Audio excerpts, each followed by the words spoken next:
I'll take it from here outside the courthouse, the federal courthouse in Fort Pierce. I'm Erin Guy, and right now we have a reporter inside, Nikita Ramos, for opening statements, which were supposed to kick off about 3 minutes ago. It was supposed to start right at 9 a.m. Ryan Ruth accused of trying to assassinate then candidate Donald Trump at his golf course in West Palm Beach. He was supposed to be representing himself. He will be doing that today. Prosecution also will be laying out their opening statements. I want to tell you a little bit about how we got to this day today. It was September 15th, 2024 when this all unfolded. A Secret Service agent spotted Ruth before Trump came into the view. That's when Ruth fled. On 95, was eventually caught and arrested in Martin County. Now, Ruth faces 5 criminal charges in this trial.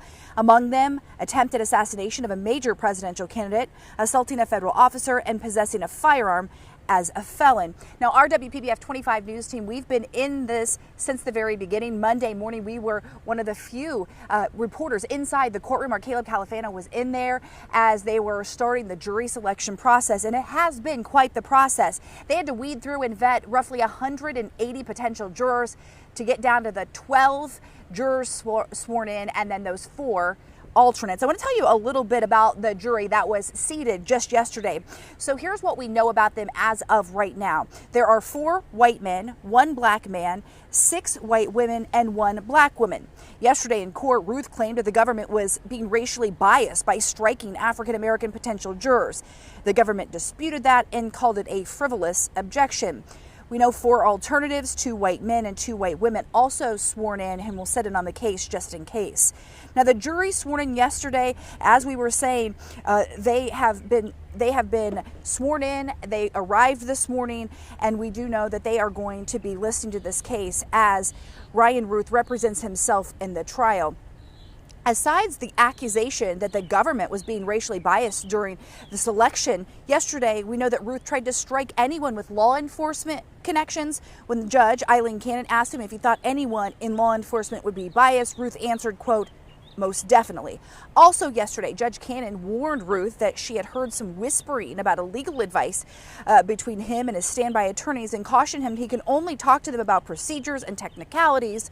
Again, that's as he is representing himself. Now, earlier in the week, when the jury was not present, Ruth raised concerns to Judge Cannon about his trouble sleeping at the St. Lucie County Courthouse. He says that he's averaging only 3 hours a night. He said he heard it's much quieter at the Palm Beach County Jail, which of course is an hour from Fort Pierce.